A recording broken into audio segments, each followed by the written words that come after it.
For years, people have been waiting for the scandal, the indictment, the health crisis that would finally bring Trump down, imprisoning him. The end of Trump has been predicted many times. It's kind of become a ritual in a way.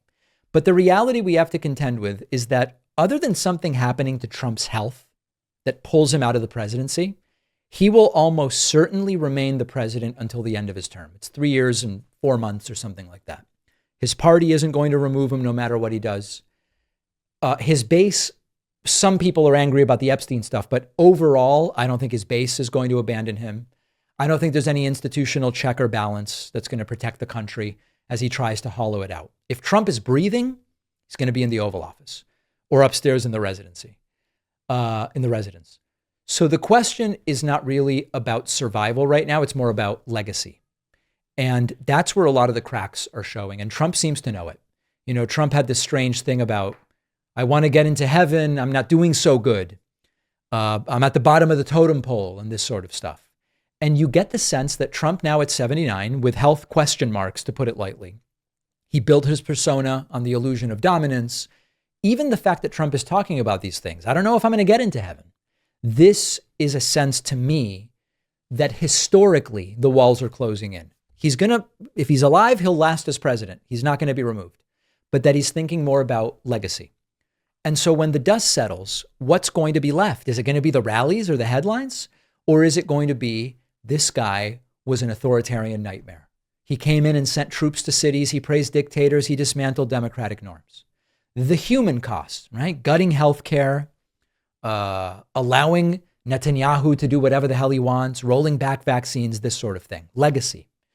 The culture of corruption, enriching himself, making, he made $1.6 billion during his first term. Now there are reports that the family in total has made multiple billions off of various scams and grifts, shielding cronies and turning government into the family business. And then the personal legacy, the bruised hands and the secret diagnoses and the bizarre absences that are starting to become more of a story.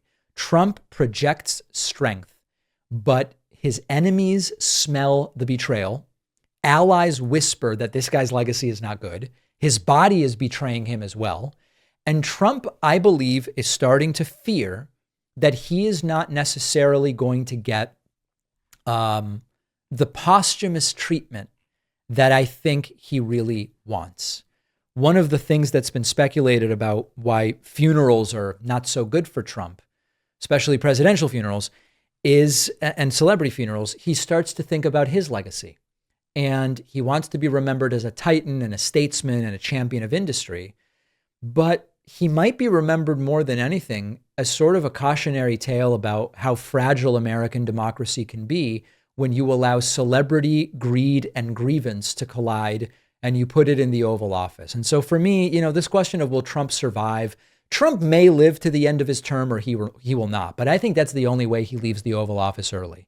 What does survival mean when you are leaving in disgrace? I think that's the story that is troubling Trump more than anything right now.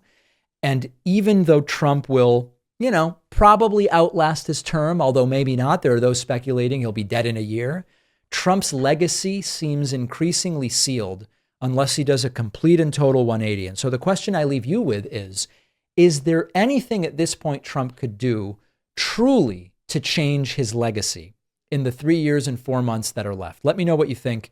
info@davidpakman.com.